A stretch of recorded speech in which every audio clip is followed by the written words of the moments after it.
Ant-Man and the Wasp Quantumania kicks off Phase 5 for the MCU. Let's see if this film is worth your time.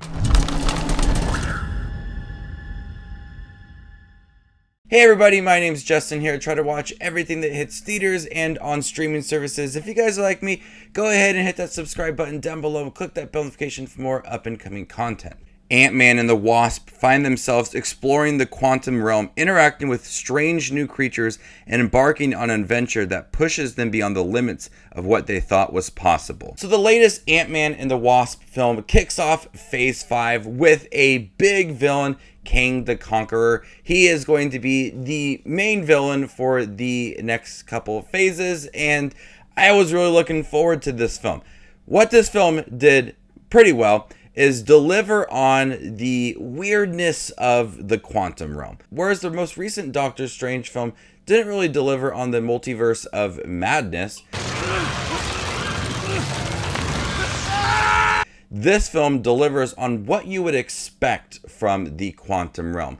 Coming across odd-looking creatures. These creatures don't know what humans are. Really going deep into the quantum realm. I really did appreciate that because you felt like the journey that they were in, they were going to come across unexpected things. Unexpected characters. We have Bill Murray in here. A lot of weird things happen.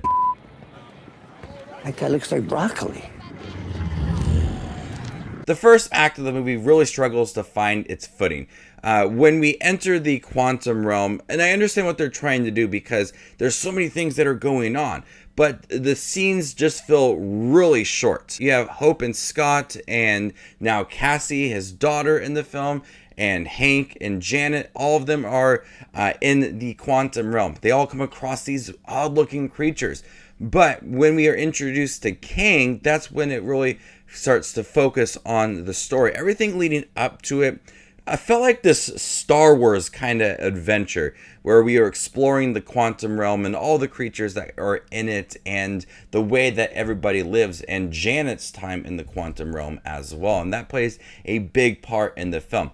But everything leading up to Kang's introduction felt like it was just struggling to connect to one thing, as they were starting to have like these freedom fighters and Janet's mystery and all of that. That wasn't very focused, and it just felt like every single scene was very short and you weren't having a lot of time to develop certain scenes or get focused on Janet's time in the quantum realm and everything that's going on. We have a lot of build up to Kang the Conqueror. And when we introduce the characters like Bill Murray, they don't use his name. They just say he's here, or we're going to take you to go see him.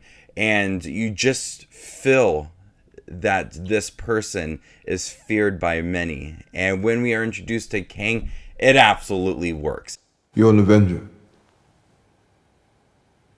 Have I killed you before?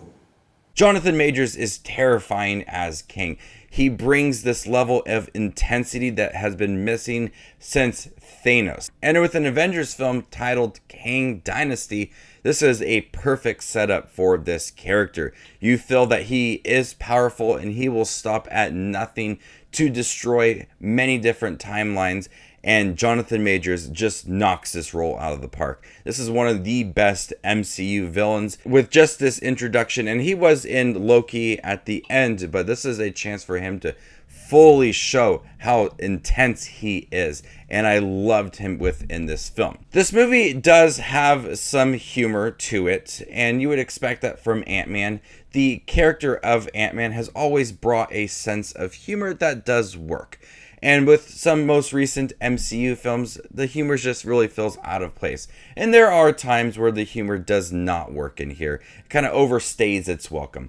And there are times where we have these jokes in the middle of these big action scenes. And one thing I was impressed with that is it never took away from the urgency from the scenes or the intensity behind it. There were a few jokes that kind of interrupted certain action scenes, but it never overpowered those action scenes. And I love that because there are some most recent MCU films where you feel like the humor is taking over some of the action scenes and the drama within the film. and I really didn't get that vibe for at least the second and third act of the film. Where Jonathan Majors is serious, we have Scott Lang, who is trying to crack these jokes, and that's his way of coping with things, and it works for that character. It does not work for Kang. And although you had this humor, it never took away from the seriousness of Jonathan Majors' performance. I loved Paul Rudd once again in here. He's really trying to connect with his daughter. He had 5 years separated from her. We have Catherine Newton in here as Cassie, and she's trying to understand her role in all of this. She wants to do a lot of things similar to her father and Hope as well, so she gets involved a lot. She has her own suit. She goes to the quantum realm with them.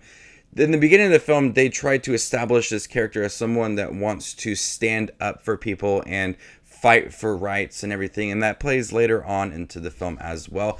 I really felt like Evangeline Lilly had a very limited role. I liked her in here, but they did not deliver on the Wasp. And it was a lot of Ant-Man, a lot of Kang. I think a little more Cassie, honestly, than Evangeline Lilly's Wasp. But I still liked her in here. And Janet had a really big secret that she was holding, which I don't want to spoil for anybody, but it really played a big part within this film. The visuals are pretty good as well. For a lot of green screen work, I think it was pretty good. Where we have some bad green screen usage, Black Widow and Thor Love and Thunder. This film did it pretty well. There was times where it was pretty noticeable, but it did work for overall because they did spend a majority of the film in the quantum realm.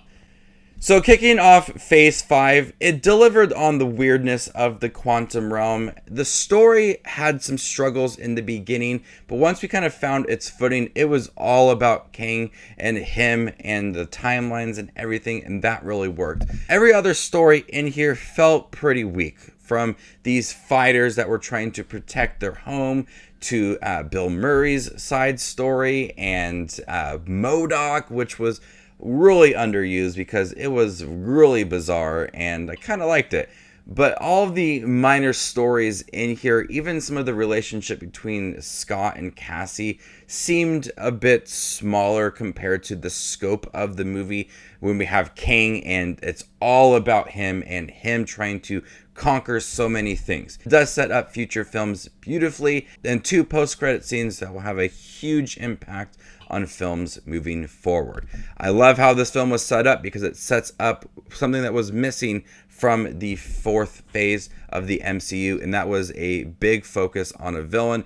And with Kang set up in Phase 5, I'm so looking forward to see what he will bring and what he will do moving forward. It's a fun film. It's got some issues throughout, mostly with its story, but the performances are really good. You felt that intensity from Jonathan Majors as Kang. It's gonna work. It worked in here. I absolutely loved it. The humor doesn't overpower the urgent scenes or some of the action scenes, which I did appreciate.